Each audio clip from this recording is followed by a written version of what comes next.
शशिकांत शिंदे यांची शरद पवार यांच्या नेतृत्वाखालील राष्ट्रवादी काँग्रेस शरद पवार गटाच्या महाराष्ट्र प्रदेशाध्यक्षपदी झालेली नियुक्ती ही पक्षाच्या आगामी राजकारणात एक महत्त्वाची मोड ठरू शकते। अनेक वर्षांपासून शरद पवार यांच्या कुटुंबाच्या विश्वासातील आणि सातारा जिल्ह्यातील खंदा नेता म्हणून ओळख असलेले शिंदे पक्षाच्या नव्या युगात मार्गदर्शन करणारे ठरणार आहेत।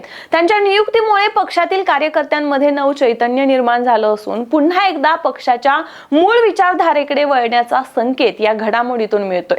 गेल्या काही वर्षात राष्ट्रवादी काँग्रेसमध्ये झालेली फूट, विशेष करून अजित पवार यांच्या बंडानंतर शरद पवार यांच्या गटाला संघटनात्मक आणि राजकीय पातळीवर अनेक आव्हानांना सामोरं जावं लागलं असं बोललं जाते। शिवाय अशा वेळी शिंदेंच्या रूपाने पक्षाला एक अनुभवी चळवळीतून आलेला नेता मिळतोय, जो रस्त्यावर उतरून संघर्ष करण्याच्या तयारीत आहे आणि हाच नेता आता भाकरी फिरवण्याच्या तयारीत आहे असं देखील बोललं जाते। सध्या हे नवे प्रदेशाध्यक्ष शशिकांत शिंदे संपूर्ण महाराष्ट्रभर पक्षाच्या विविध आघाडींसोबत बैठकांचं सत्र सुरू करतायत। या बैठकींमध्ये केवळ औपचारिक चर्चा न होता कार्यपद्धती, पक्षाचं स्थानिक पातळीवरचं बळ, पदाधिकाऱ्यांची कार्यक्षमता आणि जनतेशी असलेला संपर्क अशा विविध बाबींचा सखोल आढावा घेतला जातोय। या बैठकींचा उद्देश केवळ नोंदी घेणे नसून त्यामार्फत कार्यक्षमता सिद्ध करणाऱ्या पदाधिकाऱ्यांना पुढील काळात जबाबदाऱ्या देण्याची स्पष्ट तयारी आहे। पक्षासाठी सध्या सर्वात मोठं आव्हान आहे ते म्हणजे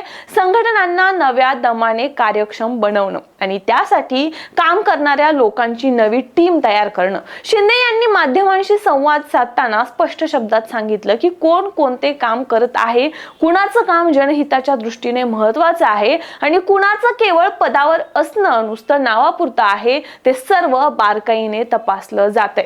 कालच पुण्यामध्ये झालेल्या बैठकीदरम्यान शिंदे यांनी स्पष्ट केलं की पक्षाचे भविष्यातील लढे, आंदोलन आणि धोरणात्मक निर्णय हे केवळ काही नेत्यांच्या भाषणांपुरते मर्यादित राहणार नाहीत।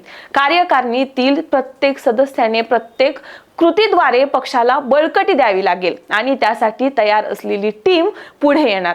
त्यांच्या नेतृत्वाखालील कार्यकारिणी रस्त्यावर उतरून आवाज उठवणारी असावी, हीच त्यांची प्राथमिकता आहे। त्यामुळे पक्षाच्या नव्या संघटन रचनेत अशाच पदाधिकाऱ्यांना स्थान मिळणार आहे जे फक्त पद भूषवण्यासाठी नव्हे तर काम करण्यासाठी सक्रिय असतील।